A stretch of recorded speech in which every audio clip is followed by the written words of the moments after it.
Comment sortir de la crise politique au Mali, surtout après l'échec de la médiation de la première mission de la CEDEAO dans le pays, une mission conduite par l'ancien président nigérian Goodluck Jonathan.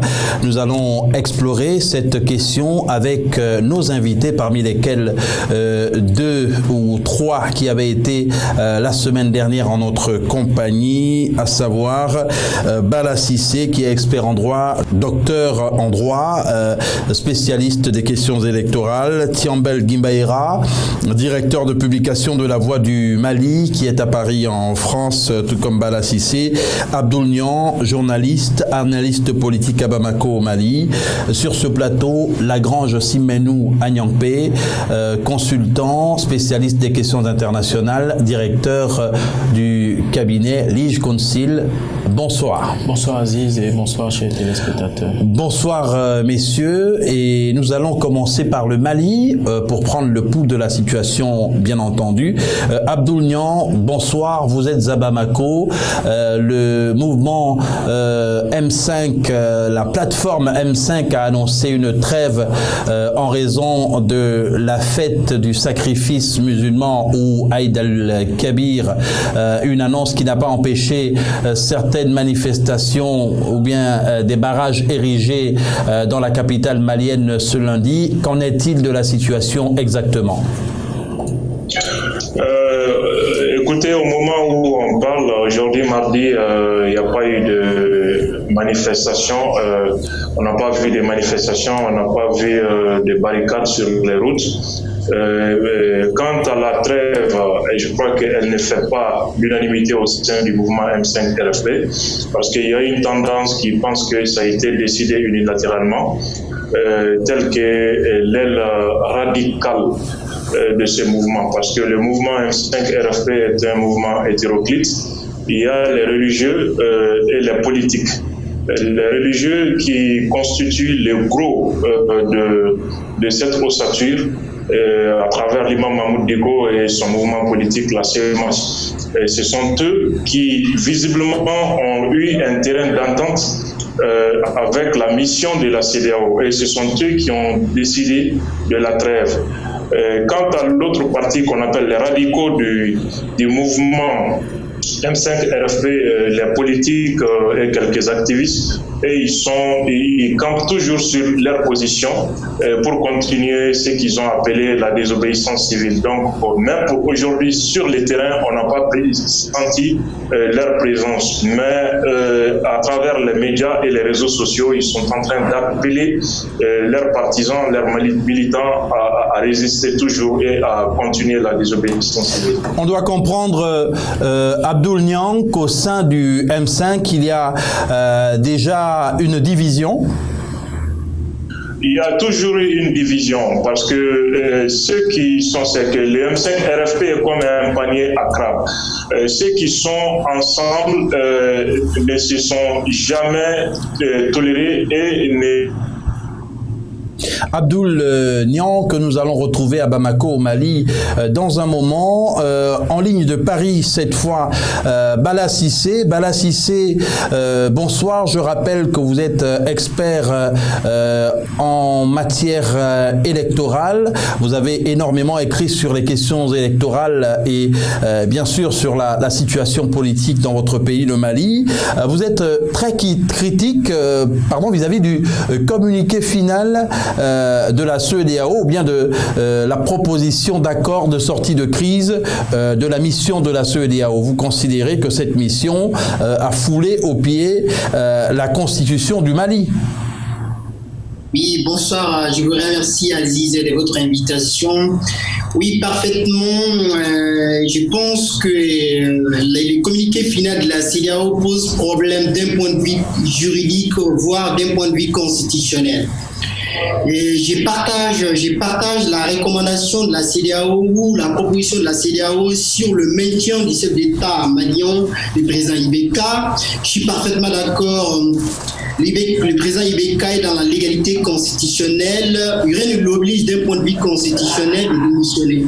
Mais toutefois, les propositions des M5 me paraissent bizarres, voire anticonstitutionnelle, voire une violation manifeste volontaire de la constitution malienne ou une méconnaissance. Je m'explique. De mon point de vue, on ne peut pas dire dans une recommandation de la CEDEAO, il est regrettable avec ses experts, de dire que la reconstitution de la Cour constitutionnelle, l'article 91 de la Constitution malienne est clair. Le président nomme 3 membres, il n'est pas lié. Or, quand on regarde dans les communiqués finaux, le communiqué final lie le pouvoir nominatif du président de la République à des conditions, c'est-à-dire par la base d'une consensus. Non, je suis désolé. Donc, l'article 91 soit on applique la Constitution en temps de crise, soit on n'applique pas la Constitution, on fait recours à d'autres mécanismes qu'on appelle en droit constitutionnel ou en droit constitutionnel de crise, les accords politiques de sortie de crise. Or, ici, nous ne sommes pas encore arrivés à un accord politique de sortie de crise. Donc, aussi, concernant la nomination des 3 membres du Conseil supérieur de la magistrature pose problème aussi. Donc, moi, je pense que la CEDEAO a une méconnaissance de la lecture ou de la finalité de la Constitution malienne. Donc, je ne partage pas les propositions de la CEDEAO que je les qualifie, je pèse mes mots, qui sont anticonstitutionnels. Voir aussi la question, il ne parle pas, la première mission, la CEDEAO parle des élections législatives partielles, mais aujourd'hui, bizarrement, dans les communiqués finaux, on parle les réexamens. Mais l'article 94 de la Constitution malienne est clair. Les décisions de la Cour constitutionnelle sont susceptibles des recours. Mais je ne sais pas sur quel fondement juridique une Cour constitutionnelle reconstituée va examiner les requêtes des 31 députés contestés. Je suis vraiment désolé, je ne sais pas, la CEDEAO fabrique quel droit constitutionnel qui n'existe pas dans la Constitution malienne. Mais ça, on applique. Mais Bala Cissé, est-ce qu'il est possible en temps de crise de respecter la Constitution lorsqu'on a par exemple accueilli dans le pays, comme ça a été le cas au Mali et comme ce le sera encore certainement ce jeudi, une mission de la communauté économique des États de l'Afrique de l'Ouest? Non, je partage la ligne, comme je vous avais dit, en temps de crise, l'application de la Constitution fait défaut, toujours. On ne peut pas appliquer la Constitution en temps de crise réellement. Mais ce qui me dérange, d'un point de vue constitutionnel, des propositions de la CEDEAO, je ne sais pas sur quel accord, il n'y a pas un accord politique de sortie de crise, c'est une recommandation. Mais je me pose encore la question, quand est-ce que nous aurons un accord politique de sortie de crise? Or, on sait quand même que le consensus politique, c'est un mythe, je ne crois pas. Donc, je suis vraiment désolé, soit on applique la Constitution, parce que comme le président et ses partisans, tout le temps, ils défendent la légalité constitutionnelle. Je suis désolé, la CEDEAO n'est pas dans la légalité constitutionnelle. La CEDEAO est dans la politique. La CEDEAO n'est pas dans la légalité constitutionnelle. Nous aurons, juste après la grande Siménoua Nyangbe, la réaction de Thiambel Gimbaïra, qui est en ligne de Paris. La grande Siménoua Nyangbe, on sait que vous êtes également diplomate. Comment interpréter la position, les propositions de sortie de crise de la CEDEAO, de la première mission de la CEDEAO au Mali? Déjà, merci Aziz, et je voudrais d'abord féliciter cette mission de la CEDEAO qui s'est rendue sur le territoire malien, qui a rencontré toutes les parties en situation, et particulièrement le M5 RFP à plusieurs reprises, comme le stipule le communiqué. Et dire aussi, dans un premier temps, comme je l'avais déjà dit une fois sur ce plateau, le problème malien est un problème profond et qui a débuté depuis pratiquement une décennie et dont la base était d'abord sécuritaire. C'était d'abord un problème sécuritaire. Aujourd'hui, il y a le problème politique qui s'ajoute et la CEDEAO n'en fait qu'effectuer une visite de travail. L'institution a délégué, si je peux me permettre ainsi, a désigné des chargés de mission qu'elle a envoyés sur le terrain, les intéressés ont fait un travail technique, ont fait des propositions techniques. La CEDEAO ne vient imposer quoi que ce soit à aucun pays. La CEDEAO vient lorsqu'elle se rend compte que elle est dans ses attributions et qu'elle doit quand même travailler à préserver la paix, à préserver un certain nombre d'intérêts pour le peuple de cette nation-là, avant que cela, les répercussions des situations n'impactent les autres pays. Une sortie de crise. L'objectif de cette mission a proposé un gouvernement. L'objectif de cette mission était déjà d'aller s'entretenir avec les intéressés, de voir la réalité, connaître la réalité pratique du terrain et connaître les revendications des uns et des autres et voir dans quelle mesure cela pourrait être mis en œuvre, cela pourrait faire l'objet d'un certain nombre de propositions à la conférence des chefs d'État et également aux intéressés. Il faut dire que dans ce communiqué, il n'y a pas que le problème constitutionnel ou, comme le disait M. Bala Sissé, il n'y a pas que la proposition de nomination des membres de la Cour constitutionnelle qui a été évoquée. Il y a d'autres propositions qui ont été faites. Mais dire déjà que la CEDEAO a violé la Constitution, la CEDEAO n'a fait que faire des propositions techniques. Elle n'a pas obligé, elle n'a pas imposé ces propositions ni au gouvernement ni aux manifestants. Mais pourtant, aujourd'hui, et pourtant la CEDEAO a tracé une ligne rouge en ce qui concerne le maintien en poste du président Ibrahim Boubacar Keïta. Justement, nous sommes, Bala Sissé l'a dit tout à l'heure, il a parlé de non-respect de la Constitution. La CEDEAO ne vient pas pour ne pas respecter la Constitution. Mais est-ce qu'elle ne doit pas tenir compte de la Constitution? La CEDEAO a tenu oui, Bala Sissé. La CEDEAO a tenu compte de la Constitution, raison pour laquelle, bien que le peuple malien soit souverain, le peuple malien soit celui-là qui a mandaté le président Ibeka et demande aujourd'hui son départ. Alors, la CEDEAO n'a pas voulu aller dans ce schéma-là. On va permettre à Bala Sissé de réagir en 30 secondes avant de passer la parole à Thiambel Ngimbaïra.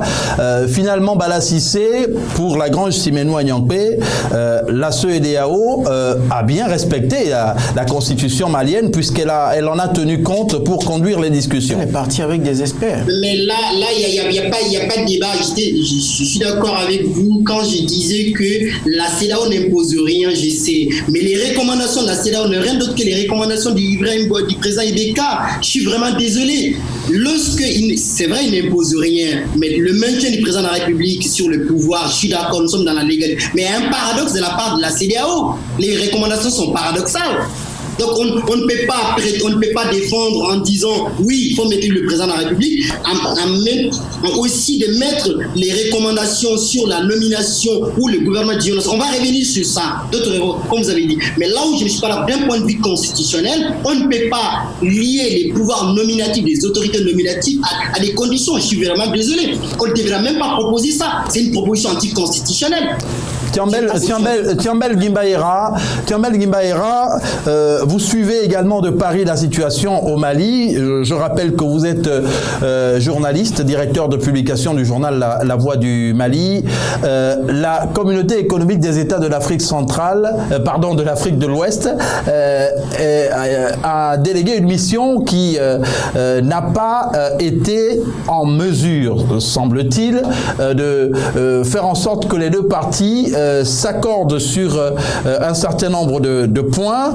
Le M5 maintient son désir de voir partir le président Ibrahim Boubacar Keïta. Est-ce que la CEDEAO, qui va revenir ce jeudi au Mali, a la possibilité, croyez-vous, de régler cette crise malienne? Merci de me donner cette occasion de m'exprimer, de discuter de ce sujet-là. Je dois avouer que la CEDEAO est dans son rôle et que le Mali, en tant que membre de la CEDEAO, bénéficie au même titre que tous les autres États membres de la CEDEAO en cas de crise de l'intervention de la CEDEAO. Mais cependant, je juge l'intervention de la CEDEAO, les propositions de cette dernière mission conduite par Goodluck Jonathan Ebele que vous signalez tantôt, comme étant une base de proposition qui fait suite à une première mission qui a pris contact. Si vous vous rappelez bien, si on était resté dans la logique proposée par le président de la République du Mali, son Excellence Ibrahim Boubacar Keïta, qui était d'accueillir une mission technique de la CEDEAO pour accompagner la Cour constitutionnelle afin de prendre en charge la gestion juridique du cas des députés recalés. Nous sommes dans une phase juridique et une phase de gestion politique mêlée. La CEDEAO ne pourrait alors, dans cette condition, que faire des propositions, une base minimum autour de laquelle se retrouveraient les acteurs majeurs, pas que le M5 et RFP, mais aussi la majorité des autres partis qui ne se font pas entendre ou qui sont tout simplement silencieux. Le président de la République, Ibrahim Boubacar Keïta, est élu pour un mandat de 5 ans qui s'achève le 4 septembre 2023.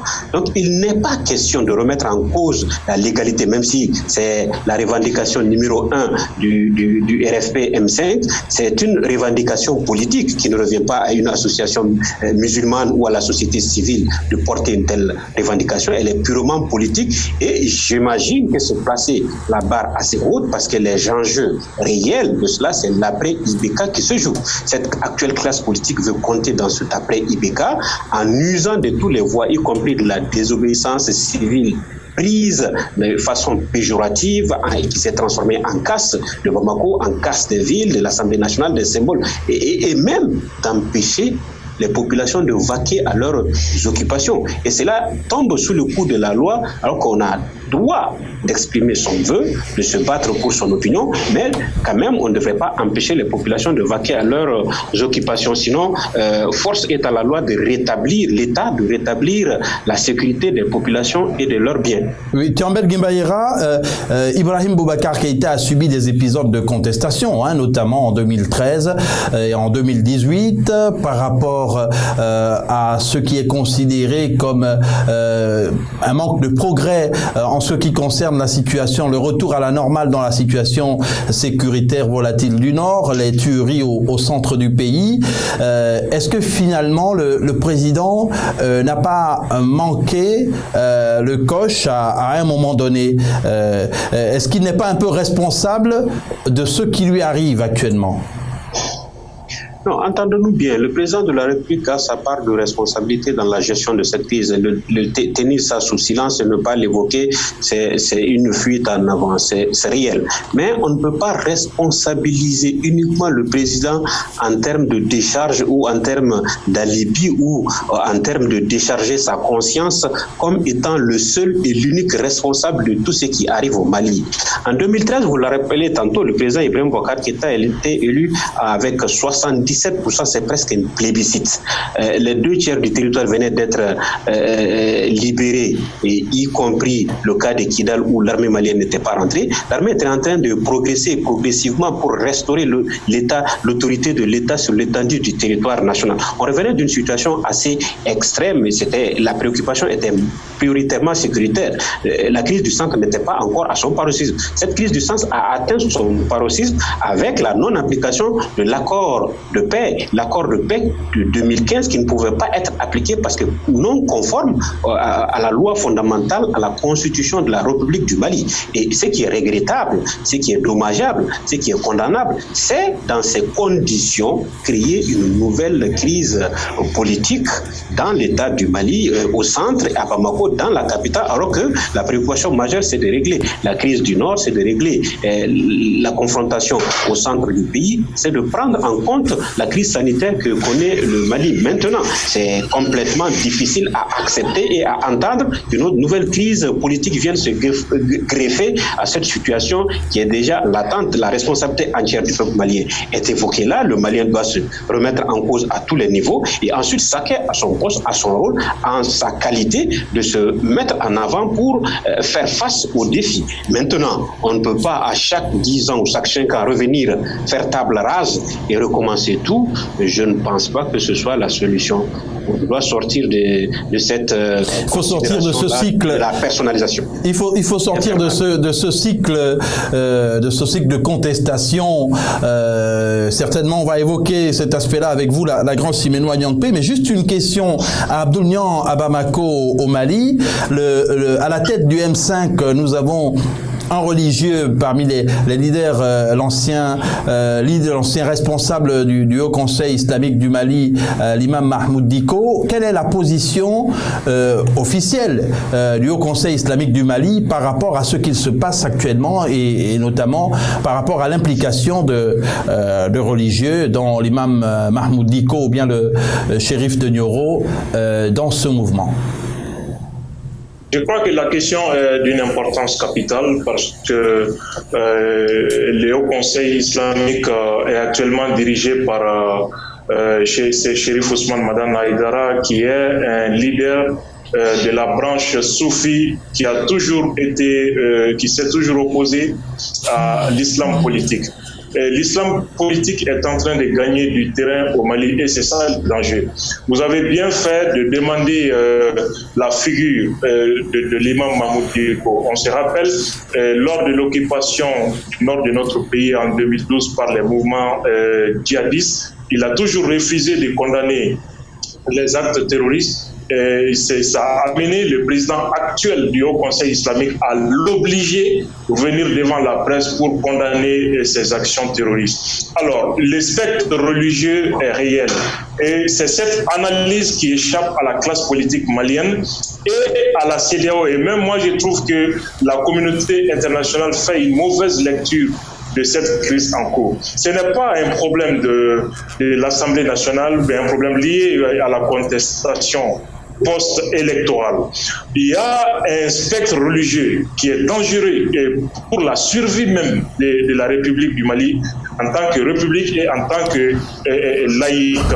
L'imam Dicko a son ambition, oui. Oui, mais Abdoul Niang, il y a bien au Mali une communauté musulmane salafiste dont on connaît la retenue et le sérieux. Qu'est-ce qu'elle a eu comme réaction par rapport à cela?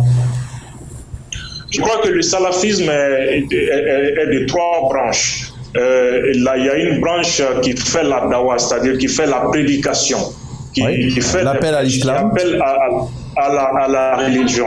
Il y a une autre branche qui est politique, qui s'intéresse à la politique, qui participe aux élections et qui crée un mouvement. Et cette branche est animée aujourd'hui par l'imam Dicko qui a créé la sémence en violation de la Constitution. Et la Cour constitutionnelle a eu à émettre des mises en garde et à plusieurs reprises. La troisième branche du salafisme, ça c'est la branche armée. Ce sont eux qui occupent les centres et le nord. Quand tu analyses, tu as l'impression qu'ils sont différents, alors qu'en réalité, ils se complètent, ils se soutiennent, et il n'y a aucune différence. Et c'est appuyé par les monarchies du Golfe. Et d'après les services de renseignement, il y a 25 000 personnes ultra-religieuses au Mali prêtes à tout, qui veulent s'en prendre à la laïcité, qui veulent s'en prendre à la démocratie. Mais Abdoul Niang, et pourtant l'islam condamne dans ses fondements l'extrémisme religieux. Comment comprendre que les monarchies du Golfe ou bien les détenteurs, les défenseurs du courant orthodoxe de l'islam soutiennent ces mouvements qui font dans l'insurrection? Effectivement, il s'agit d'une utilisation dévoyée des préceptes de l'islam. C'est très clair. L'ancien président Dioncounda Traoré, qui est le représentant du chef de l'État pour résoudre la crise du centre, l'a rappelé. Il faut négocier avec les chefs terroristes Koufa et Yad Ghali, c'est vrai, mais il faut aussi dialoguer avec ceux qui les financent. Il a cité les monarchies du Golfe. C'est clair pour tout le monde que ce sont les monarchies du Golfe qui sont derrière ces mouvements salafistes qui menacent même le Mali en tant que nation. Les dangers, c'est quoi? Parce que avec l'occupation, les mosquées qui sont à Bamako ne faisaient que justifier les actions terroristes. Et l'imam Dicko a juré qu'il ne condamne pas les actions de ceux qui sont venus défendre la religion. Il a juré en 2012. Nous avons les enregistrements vidéo. Il y a les mosquées, même vendredi passé, les mosquées ne faisaient que tenir des discours allant dans le sens de légitimer les actions terroristes, d'inciter à la haine. Partout où l'islam politique s'affirme, c'est pour conquérir le pouvoir dans le sang. On a vu...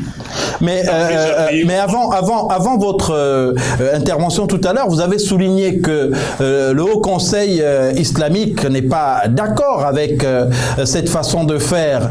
Il y a un discours officiel qui a été porté et ce discours, il est partagé d'une certaine manière par les pays de la CEDEAO, la Grange Siménois Nyankpé, qui appelle à l'apaisement.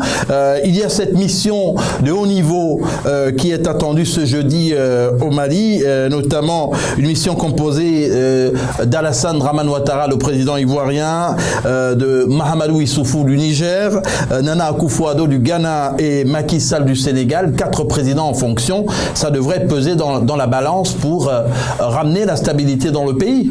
Oui, nous espérons que cette mission de haut niveau des 10 chefs d'État va un tant soit peu apaiser le peuple malien qui ne veut pas démordre et qui, malgré le passage de la mission précédente de la CEDEAO, n'a pas manqué de recommencer par battre les pavés. Mais ce qu'il faudra déjà souligner, c'est que le peuple malien qui aujourd'hui est dans les rues a estimé que le président n'a pas été fidèle vis-à-vis d'eux. Le président n'a pas été loyal, il n'a pas pu honorer ses engagements. Il y a un problème de mauvaise gouvernance qui est reproché au président et à son équipe.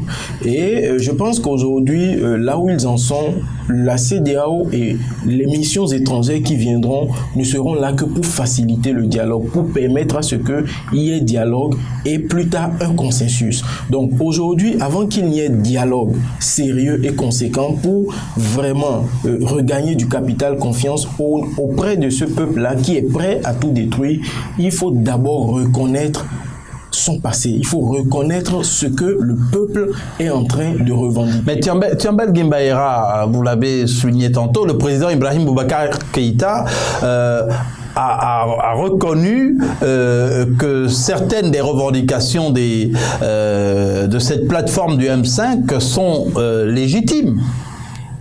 Oui, le président de la République a même répondu à certaines préoccupations. J'en veux pour preuve l'application de l'article 39 qui répond à une longue grève tenueuse des enseignants qui demandaient cette application, qui avaient des difficultés financières pour venir au bout. Le président a finalement accepté l'application de cet article 39 qui va résoudre complètement cette revendication partielle.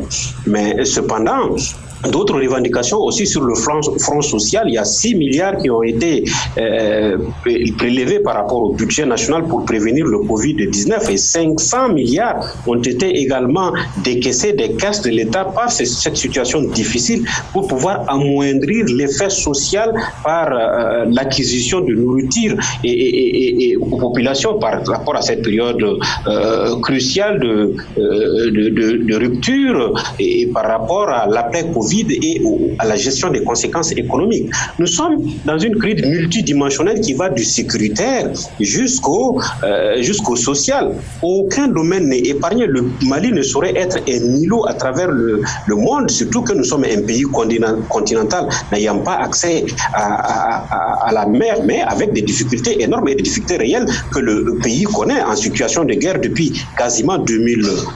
C'est la DIC qui n'iront pas. Le Mali est l'un des rares pays où l'armée nationale a payé le prix lourd de la lutte contre le terrorisme. Il n'y a pas de jour où les bases ne se font pas attaquer et que l'armée résiliente résiste férocement contre tous les feux, et sur tous les fronts, à la frontière dans le Liptako-Gourma avec le Niger, mais également au centre du pays et même à l'ouest souvent. L'armée se bat jusqu'au faubourg de la capitale malienne. Il faut reconnaître cette vaillante armée et rendre hommage à tous ces fils qui sont tombés sur le sol malien, aux fils africains, aux fils des amis du Mali, aux populations civiles également qui ont perdu la vie. C'est le moment de s'incliner devant leur mémoire. Mais le Mali doit se remettre en cause. Le président de la République est un homme de dialogue, un homme de paix qui a tendu sa main. Il n'a pas tendu cette main que là. Il l'a tendue à la sortie des élections présidentielles de 2018. Cette main est restée tendue. Il est revenu là-dessus. Sa volonté de faire la paix, de s'asseoir avec ses frères, de discuter, mais ne souffre d'aucune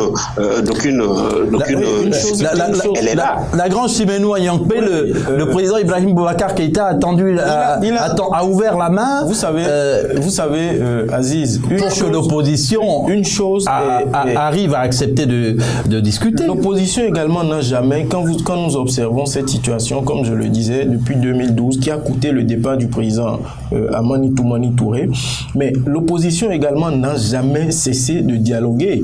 En 2015, malgré les révélations tonitruantes de Mediapart, le peuple malien n'a pas manqué, 3 ans après, de redonner confiance à son président en 2018, qui a rempilé. Mais de 2018 à 2020, nous nous rendons compte qu'il n'y a pratiquement pas eu d'amélioration. L'opposition n'a jamais manqué de battre le pavé. Et malgré tout ce que le pouvoir en place faisait subir à l'opposition, parce que, disons, il y a certaines vérités qu'il faut dire.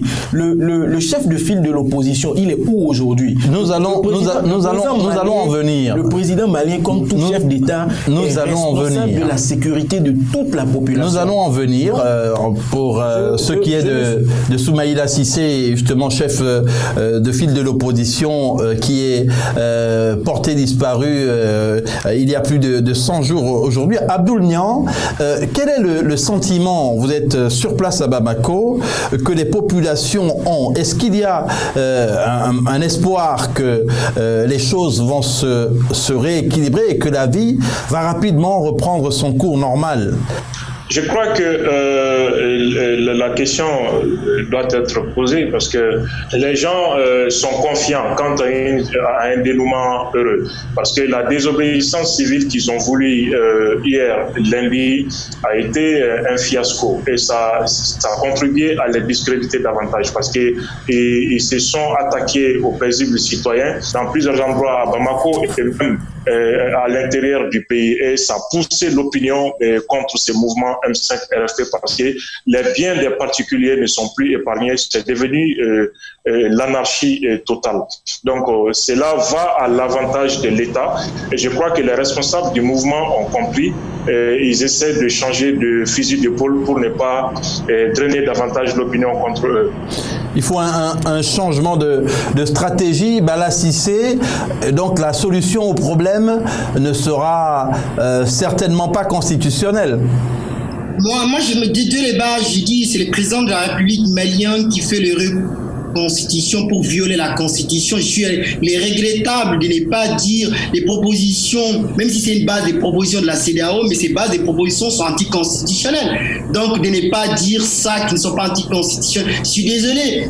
On sait que le gouvernement d'union nationale qui propose le pouvoir du Premier ministre peut avoir des empiétements sur le pouvoir du président de la République. Donc je pense que la solution n'est que politique, c'est la dissolution de l'Assemblée nationale. On ne peut pas on ne peut pas faire une réexamen de la décision de la Cour constitutionnelle, c'est anticonstitutionnel. Anticonstitutionnel, les propositions de la CEDEAO, c'est ce que Bala Cissé martèle depuis tout à l'heure. La CEDEAO a-t-elle finalement les coudées franches au Mali pour arriver à rétablir la paix et la quiétude dans le pays? Merci. Aziz, il faut déjà dire que la CEDEAO ne vient que pour aider. Le plus gros sacrifice et le plus grand travail reste au peuple malien et au gouvernement malien, aux autorités politico-administratives maliennes. Aujourd'hui, la crise a atteint un niveau très élevé, et ce qui provoque des inquiétudes au niveau non seulement de la CEDEAO, de l'Union africaine et des autres institutions qui ne se sont peut-être pas encore manifestées, mais qui ont laissé plein pouvoir à la CEDEAO pour pouvoir une fois encore démontrer face à cette épreuve qu'elle est responsable et qu'elle est en mesure d'apporter un certain nombre de solutions. Est-ce qu'il faut dire que les propositions de la CEDEAO sont anticonstitutionnelles? Ce sont des propositions à une situation politique. Et quoi que l'on dise, la constitution n'est pas au-dessus du peuple malien. La constitution d'un pays n'est pas au-dessus du peuple. C'est le peuple qui fait la constitution, à mon humble avis. Je ne suis pas constitutionnaliste. Mais il faut respecter la constitution. Il faut respecter la constitution. Mais lorsque vous en arrivez à des situations politiques extrêmes qui font en sorte que des vies humaines humaines sont perdues, qui font en sorte qu'il y a une instabilité. Le pays, le Mali en ce moment, pardonnez-moi l'expression, est en train d'aller à une guerre civile si l'on ne fait pas très attention. Non, mais nous souhaitons mais justement, qu'il n'en soit pas ainsi. Il a été relevé tout à l'heure par l'un des intervenants et d'ailleurs par Abdoul Niang qu'au sein du M5 il y a une scission et que les points de vue ne se rejoignent pas sur tous les sujets. Heureusement, et ça indique bien, Abdoul Niang, qu'on va progressivement vers peut-être pas une sortie de crise immédiate, mais vers un essoufflement de la contestation. Effectivement, la contestation est en train de perdre de plus en plus de crédibilité et de force. Parce que quand les appels téléphoniques de certains leaders ont fuité, l'opinion ne cesse de s'interroger. Quand ils ont entendu certains leaders dire que ils cherchent des postes de premier ministre pour emprisonner tous les proches du président de la République. Et certains aussi demandent à accepter l'offre politique avant que la manifestation ne s'essouffle. Il y a d'autres patrons du Mali qui sont les bras financiers dont les enregistrements audio ont fuité et qui a permis à l'opinion de comprendre qu'il y a un décalage entre les discours de ces leaders du M5 RFP et leurs intentions réelles. Cela a considérablement discrédité ce mouvement. L'autre problème, ça, c'est l'implication des religieux. La branche salafiste incarnée par l'imam Diko, par exemple, cela a amené la partie majoritaire des musulmans du Mali à prendre une certaine distance vis-à-vis de ce mouvement. Cela aussi a joué sur la crédibilité du mouvement. Et parmi les politiques qui animent le M5 RFP, il y a plusieurs ministres, anciens ministres du président Ibeka. Il y en a qui ont fait 4 ans dans le gouvernement d'Ibrahim Boubacar et aucun d'entre eux n'a démissionné. Il y en a qui sont poursuivis par la justice dans les affaires de détournement des centaines de millions. Choguel Kokala Maïga, par exemple, qui a un dossier au niveau du pôle. Choguel Maïga qui est porte-parole qui est l'un des porte-parole du M5. Et je peux même dire pourquoi pas le président lui-même, parce que c'est lui qui signe même au nom du M5 RFP. Donc je crois qu'il il a un dossier en instruction au niveau du pôle économique et financier, et une affaire qui concerne un détournement de plus de 650 millions. Et les gens se posent la question, comment ces gens peuvent être mieux que le président actuel? Donc voilà, entre autres, des raisons qui amènent une bonne partie de l'opinion nationale à prendre une certaine distance. Et les religieux aussi, il y en a qui manifestent beaucoup de solidarité vis-à-vis des mouvements djihadistes dans leurs sermons de vendredi, dans leurs prêches de tous les jours. Et il y en a qui ont même contribué à défendre sur les médias et les actions des groupes terroristes. Donc voilà, entre autres, raisons qui font que ce mouvement est appelé à s'essouffler le plus vite possible. Un mouvement appelé à s'essouffler, Tiambel Gimbaïra, si ce mouvement vient à s'essouffler sans que la crise qui mine le pays soit résolue avec des solutions concrètes, est-ce qu'on ne va pas se retrouver à nouveau dans le même cycle dans un avenir proche? Non, il ne faut pas surtout souhaiter cela, que nous soyons dans un cycle répétitif et qu'on ne fasse pas front pour faire face à la préoccupation majeure. Quel que soit l'élan, le temps est le meilleur juge, quel que soit l'élan ou l'issue de l'essoufflement de ce mouvement, il est urgent de prendre en compte les préoccupations actuelles. La libération de Soumaïla Cissé, chef de file de l'opposition, est un défi qui s'impose au gouvernement. Le statut de l'opposition qui a été voté par le Mali depuis et qui est occupé par ce député qui était en campagne, enlevé chez lui par des groupes djihadistes narco-trafiquants, doit recouvrer sa liberté. C'est une question purement humaine qui n'a rien de politique. La sagesse va prévaloir. Le mouvement M5 a franchi le Rubicon. C'est un mouvement composite, Ablaï Niang le rappelait fort heureusement. La constitution du 25 février 1992, c'est cette constitution qui donne au président Ibrahim Boubacar Keïta un second mandat et d'aller au bout de ce second mandat. Mais force est de reconnaître également que nos textes à la pratique ont montré leurs limites. L'organisation dans 40 jours en cas de vacance du pouvoir et la succession, la nomination des juges au sein de la Cour constitutionnelle, les acquis par rapport à la Cour constitutionnelle et bien d'autres éléments de cette constitution doivent être revus et précisément l'application des accords et même les députés des Maliens de l'extérieur qui est un vœu aujourd'hui. Nous sommes l'un des rares pays en 91 d'avoir édicté cette règle-là, mais le Sénégal, d'autres pays, la Guinée et même le Maroc nous ont dépassé sur ce plan-là. Ils ont des députés qui siègent à l'Assemblée nationale. Nous en sommes encore là. Donc notre texte, notre constitution nationale, la loi fondamentale a montré ses limites. Il ne faut pas souhaiter une crise religieuse en plus de cette crise politique. C'est le danger qu'il faut éviter. Il faut travailler à cela, à racoler les morceaux, à réunir les Maliens autour de la table de négociation et de discussion et à se retrouver pour faire face à l'essentiel afin de lutter efficacement contre la crise du nord du pays, du centre, et faire face aux défis de la pandémie qui est à nos portes réellement. Le Mali étant un pays continental avec toutes ces difficultés qui frappent tous les autres pays du monde, nous ne ferons pas à défaut. Nous devons faire face rapidement dans un environnement assez hostile avec toutes les conséquences qui s'en suivent, notamment la lutte contre le terrorisme qui nous touche au même degré que le Niger. Oui, Thiambel Guimaera, à propos de du kidnapping de Soumaïla Cissé, il y a des doutes exprimés par son parti sur l'identité des ravisseurs. Lagrange Simenou, est-ce que on peut considérer que cet enlèvement a une connotation politique?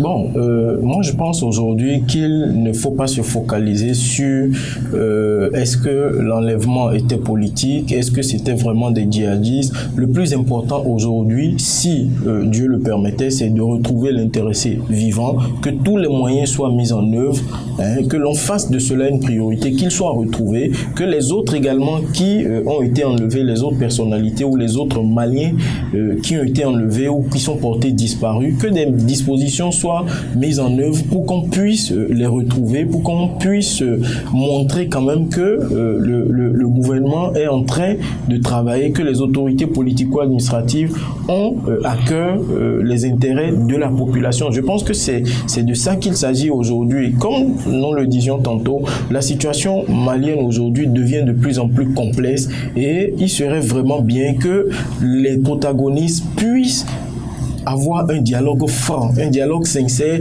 et prendre des engagements sincères, des engagements francs qui vont les amener à un accord politique qui devrait être respecté des uns et des autres. Sinon, ce serait vraiment dommage.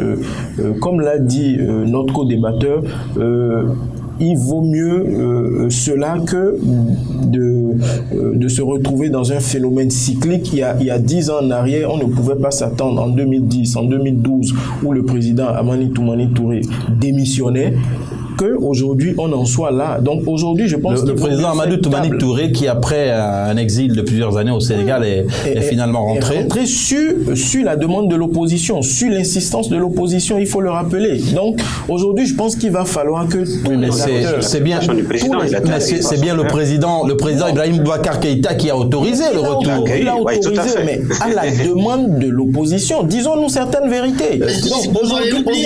Aujourd'hui, je pense que ce qui est important pour les Maliens, pour les acteurs politiques maliens, pour les ténors politiques, pour les autorités politico-administratives, c'est de se retrouver et de se parler franchement, de prendre des engagements francs et sincères pour le bien-être de ce peuple-là qui est en train de... Alors, avant de vous redonner la parole, Thiambel Guimaera, on va se retourner vers Bala Cissé. Bala Cissé, nous avons le chef de file de l'opposition qui est toujours en captivité. Est-ce que l'une des solutions à la crise actuelle n'est peut-être pas de tout faire pour le libérer?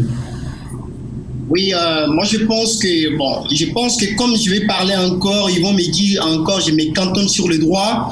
Moi, je pense que du fait que le chef de l'opposition a été enlevé avant la tenue des élections, il fallait reporter les élections. Je suis désolé. Second tour.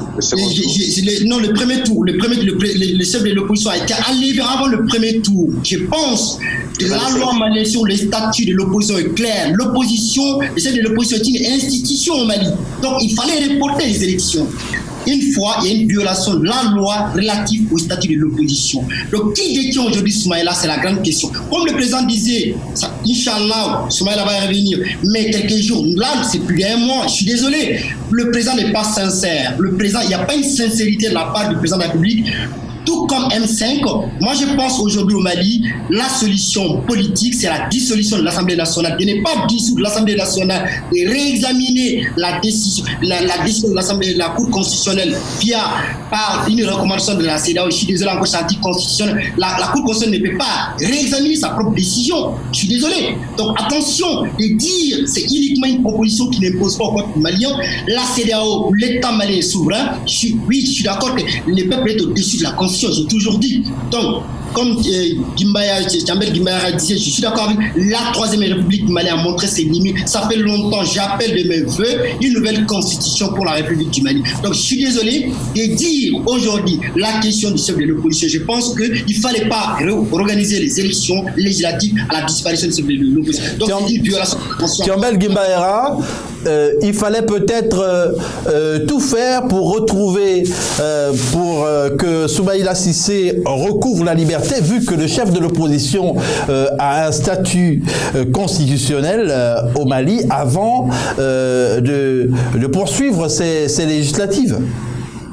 Je vous rappelle que lors du premier tour des législatives organisées à cette occasion, le candidat Soumaïla Cissé, chef de file de l'opposition, challenger du président de la République, était candidat à Niafonké et il a passé au premier tour. Et il n'a pas démissionné à ce que je sache. Et son parti politique, les autres députés de son parti qui ont été élus, n'ont pas contesté les élections, ne se sont pas retirés du scrutin. On peut entendre que cet enlèvement était un caillou, est une situation regrettable, condamnable, qui ne devrait pas être acceptée, ne devrait pas être enlevée.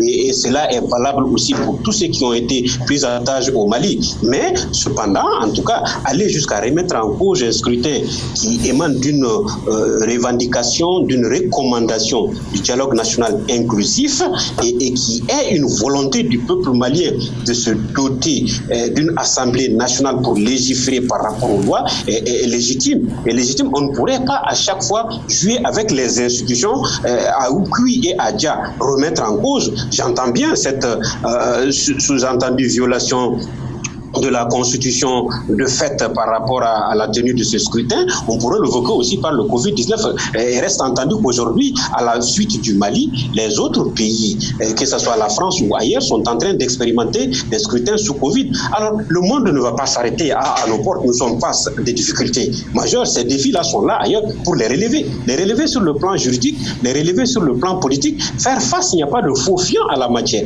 Et on ne trouve pas de solutions tant qu'on ne se confronte pas à la réalité de la situation. Et moi, je crois que l'opposition n'a pas aussi fait table rase de cela. Abdoul Niang, est-ce que les religieux qui sont au cœur du problème, malgré eux, puisque l'imam Mahmoud Dicko est engagé dans le M5, sont impliqués dans les discussions, c'est-à-dire qu'au-delà des religieux présents dans le M5, est-ce que le Haut Conseil islamique est mis à contribution pour tenter d'infléchir la position des membres du M5 qui sont religieux notamment?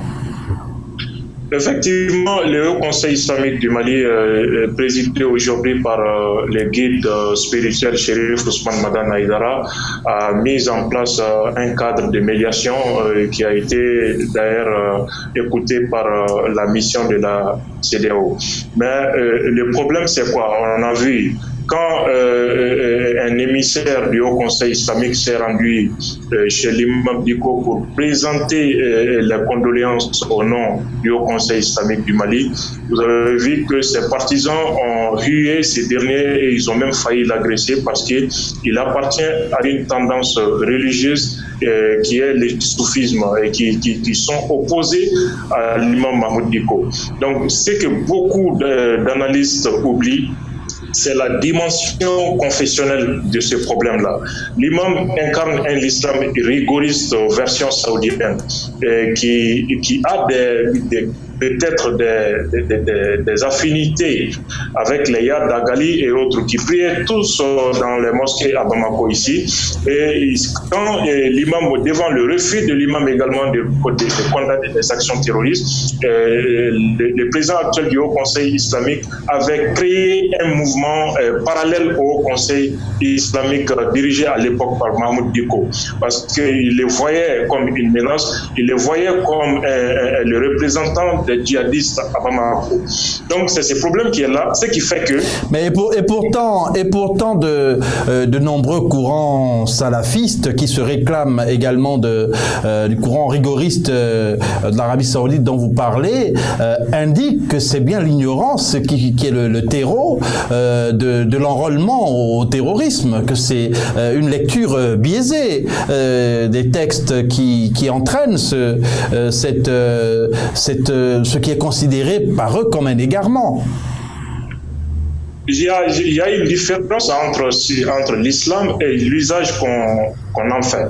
Et les imams maliens ont appelé ouvertement ici à soutenir les actions djihadistes, même les actions kamikazes. Ils ont dit qu'il n'y avait pas de problème et qu'il y a des grands leaders religieux qui ont donné des avis juridiques qu'on appelle fatwa pour légitimer, pour dire que c'était pas haram, que c'était autorisé, puis à condition que ça soit fait pour défendre l'islam.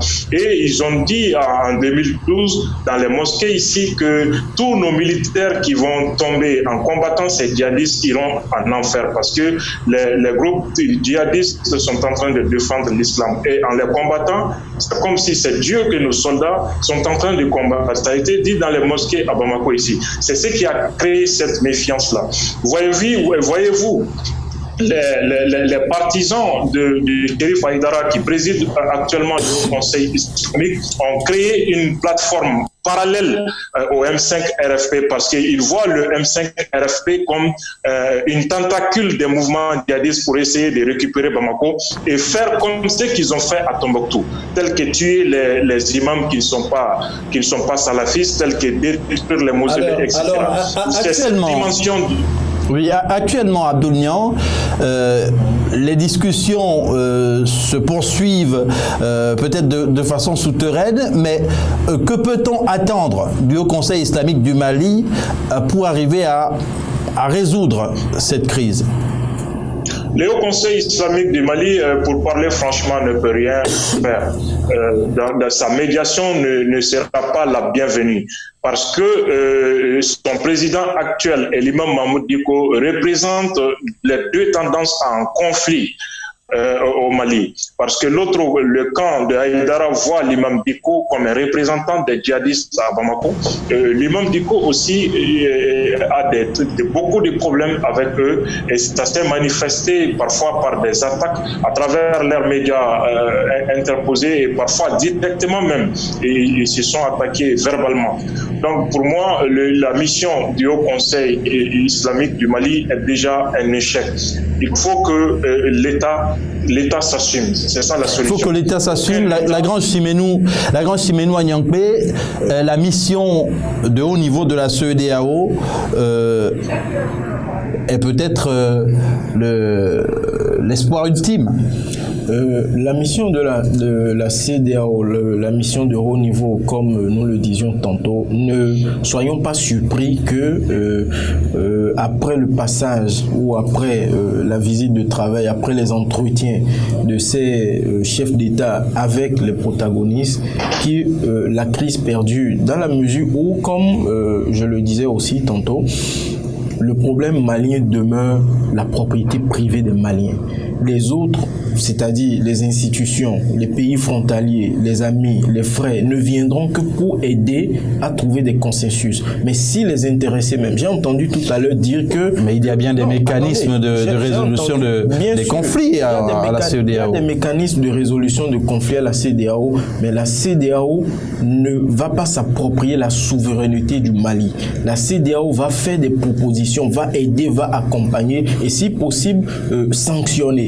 Vous savez, aujourd'hui, nous attendons à ce que ces chefs d'État aillent dénouer la situation. Mais j'ai entendu tout à l'heure dire que le Haut Conseil islamique, ne pourra rien apporter. Je dis non. Les responsables du Haut Conseil islamique, même s'il y a une guerre de leadership là-bas, ce sont des Maliens. J'ai entendu dire que l'imam Diko, aujourd'hui, l'un des leaders de la contestation, et la contestation qui a amené des morts, ce n'est pas l'imam, ce ne sont pas les contestataires qui ont tiré sur les morts. Je ne sais pas si vous percevez un peu. Donc, moi, je pense... Oui, mais la grande Simenou Agnankpé, lorsque dans une situation déjà tendue, on appelle à l'insurrection, est-ce qu'on ne mesure pas le risque qu'il y a derrière? Il y a eu des pays dans lesquels des leaders politiques ou des personnalités ou des délégataires de pouvoir, des personnes habilitées ont appelé à la désobéissance civile, mais cette désobéissance civile n'a pas été suivie. Si aujourd'hui des gens appellent à la désobéissance civile au Mali et que le peuple Mali sort, ça veut donc dire qu'il y a eu un terreau favorable. Ça veut dire que les autorités politico-administratives ont failli. Quelque part, ils n'ont pas joué leur rôle ou ils n'ont pas pris leur responsabilité. Il faut pouvoir le dire, il faut pouvoir l'assumer. Donc, désobéissance civile, elle peut être respectée comme elle peut ne pas être respectée. Si le peuple souverain, qui est détenteur du pouvoir et qui le délègue à qui il veut, si ce peuple se rend compte qu'il n'y a pas lieu de répondre à une désobéissance civile, le peuple ne répondra pas. Et pour que le peuple ne réponde pas à une désobéissance civile, je pense qu'il faille que des responsabilités de ceux-là qu'ils ont mandatés pour les gouverner, que ces responsabilités soient assumées. Et à propos de ces violences, de ces tueries, eh bien, elles ont été condamnées par toutes les parties. L'utilisation d'armes à feu, notamment pour neutraliser les civils parfois ou bien souvent non armés, a été condamnée.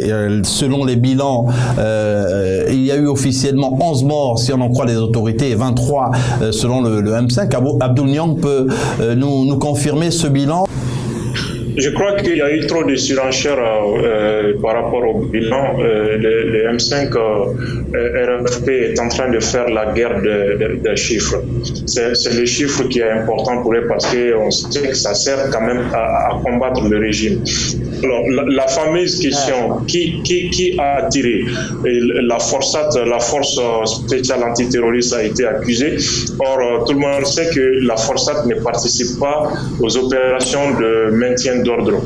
C'est plutôt le groupe d'intervention de la police et de la gendarmerie que certains confondent avec la Forçat de par leur accoutrement et autres là.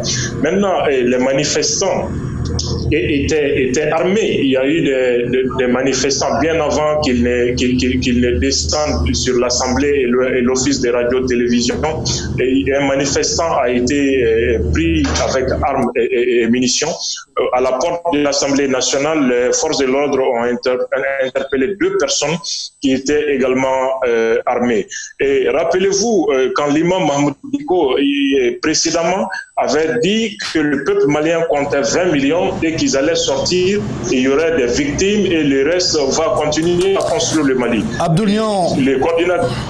Oui, Abdoul Niang, merci. Je rappelle que vous êtes journaliste, analyste politique, que vous étiez en ligne de Bamako au Mali tout au long de cette émission. Nous avons eu plaisir à être en votre compagnie et bien sûr que nous aurons l'occasion de revenir à vous très bientôt sur la situation au Mali.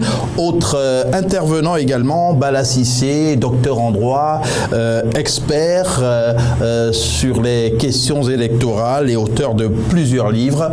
Tiambel Gimbaïra, directeur de publication du journal La Voix du Mali, également actuellement en France, et Lagrange Simenou Agnankpé, spécialiste des questions internationales, directeur général du cabinet Lige Council. Merci messieurs d'avoir été en notre compagnie et on se retrouvera, Dieu voulant, très bientôt pour un autre débat sur le Mali.